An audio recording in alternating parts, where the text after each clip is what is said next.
Chilling surveillance video. Dragging a young woman. November 20th, 2015. New Orleans, Louisiana, 4 a.m. A surveillance camera captures a woman stumbling down Mary Street. Seconds later, the scene turns to horror. What you see is this guy dragging this woman down the block, potentially to be sexually assaulted and raped. He's trying to force the woman into a car. But at that very moment, a man crossing through the intersection on Margaret Street just happens to see what's going on. He stops, backs up, turns down the street where this man is dragging this woman. He gets out of his car, trying to help this woman out. That's when things get really scary. He's pleading with this guy to leave her alone, and then you're just horrified. Suddenly, the hooded assailant pulls out a semi-automatic gun, turning it on the Good Samaritan. The commotion wakes local residents. I heard a guy yelling outside, I don't have any more money. This whole scenario was fraught with danger. Then, things take a chilling turn. The guy shot him in the stomach. Shots have been fired, and the man who jumped in to help a complete stranger is on the ground. But the gunman isn't done with him. I saw him try to execute him. Now this guy tries to shoot him point blank in the head multiple times. It's difficult to watch, but incredibly, the gun jams repeatedly. Not once, not twice, but 3 times. As witnesses frantically dial 911. Witnesses stating that they heard a pop. Gentleman shot 1 time in the stomach. The gunman gives up and flees the scene in this SUV. The woman who he violently dragged down the street appears to be in a state of complete shock. Police respond quickly, rushing both her and the man who tried to save her to the hospital. It turns out the man who's been shot is 25-year-old aspiring doctor Peter Gold, a 4th-year medical student at Tulane University, and he's instantly hailed as a hero. The medical student who took a bullet to save a stranger. He could have just kept driving. He could have just called the police and hoped for the best. But he chose to try to help someone who he doesn't even know. What's more, while the woman is treated for minor injuries and released, Peter is now battling for his life. The shocking thing to see when you have a friend who's so healthy, just like that, he's in a terrible state. He was rushed into surgery, and we really weren't sure what was going to happen next. When Peter's loved ones see the shocking surveillance video of his vicious attack, they are furious. My heart was beating in my ears and in my eyes and just seeing red, and just like, oh my God.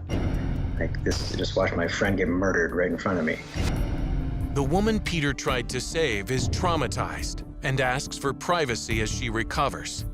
The video of Peter risking his own life to try and save her instantly goes viral. Vicious shooting. Shooting of a Good Samaritan. Shot in the stomach. And everything about this brazen attack angers the city of New Orleans, setting off a massive manhunt. An intensive search this morning for the gunman. It is clear that this is a dangerous individual who doesn't value the lives of others. Someone knows who he is. Someone knows where he is hiding. On November 21st, 1 day after Peter is shot, detectives find the SUV his attacker fled in and learn that it was driven by 21-year-old Uric Kane, who has a history of theft and firearms charges. He is no stranger to law enforcement. We know who you are, and you need to know that we are going to find you. But that same day, Kane violently attacks 2 other people in New Orleans. Kane used a handgun to carjack and then abduct a 41-year-old female and 54-year-old male. And this is where he raped both of them. During this sexual assault of this male and female couple, he tells them that his nickname is Murder, and then threatens them that if they go to the police, that he will kill them. Police launch a tireless effort to find the man responsible. You cannot hide.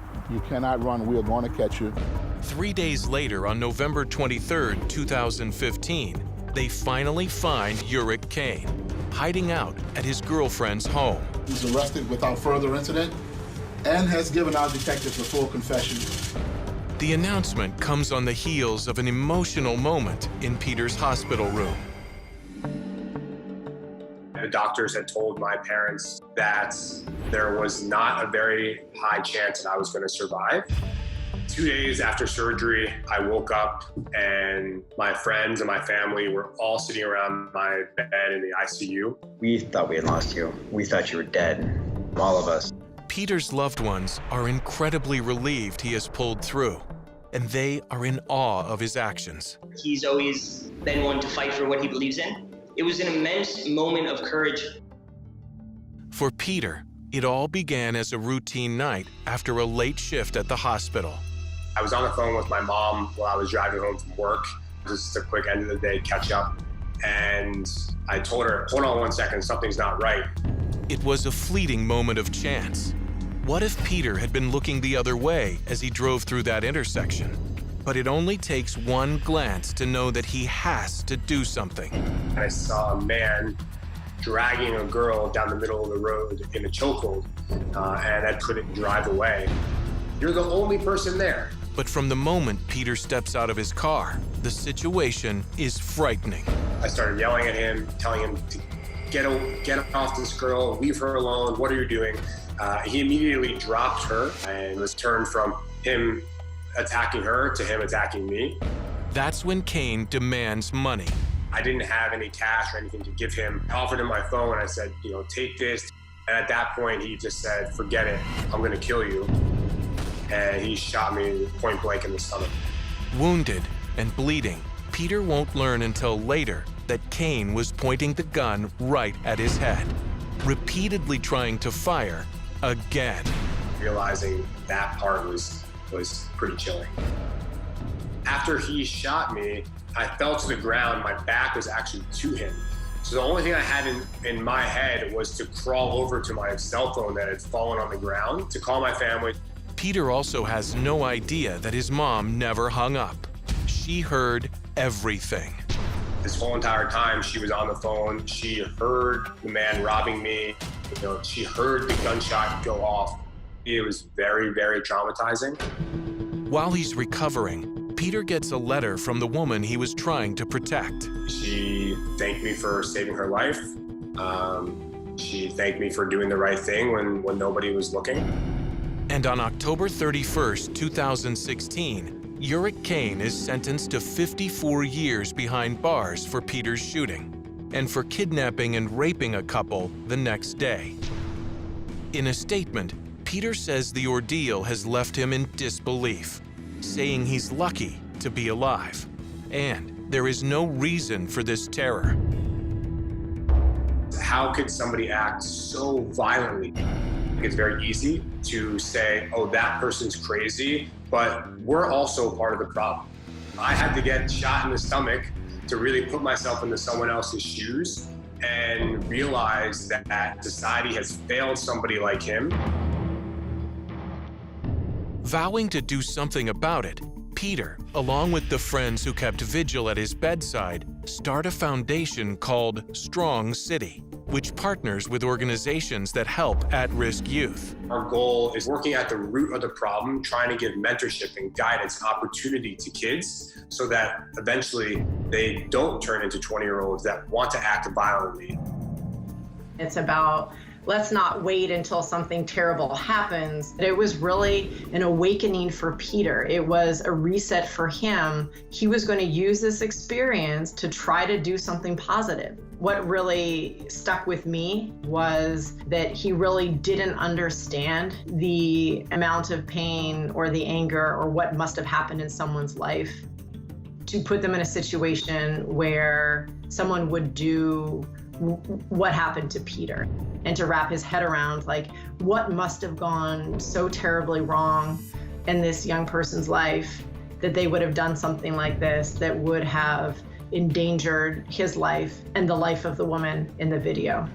It felt to me like Peter shared almost this moment where there was a level of gratitude for this awakening. that now he had a responsibility and was committed to improving the city of New Orleans by investing in the future of young people. And I think it was really eye-opening to him, one, about the fragility of life, and two, about the inequities that exist. Peter, who is now an orthopedic surgeon, still downplays what he did that night. I don't feel like a hero, no. I think of it as being in the wrong place at the right time, but I'm happy that I was able to be there at the exact time that he was dragging her down the street. If I would have been 5 seconds later, so the way that all of this comes together is crazy. I think it was complete instinct. You know, I'm the kind of person that always tries to help out, and I think it's that natural instinct I had within me. When I saw something bad going on, my first reaction was action. You know, it's 3 a.m, you see something wrong, you know, what are you going to do? Are you going to live the rest of your life having driven away and say, oh, I remember I was a witness to this horrific thing happen? Or in the moment, are you going to step up and realize that the only person that can help is you? And I'm just very lucky and very grateful to come out on the other side, you know, unscathed and in some ways stronger than I was before. But to everyone else, there's no question that what Dr. Peter Gold did that night is definitely heroic. And he should have been probably killed on that night. I mean, that's pretty heroic to me. He really hasn't been angry about it the entire time. And he could have been. And for you to pull through and be the same Pete that you are is pretty miraculous.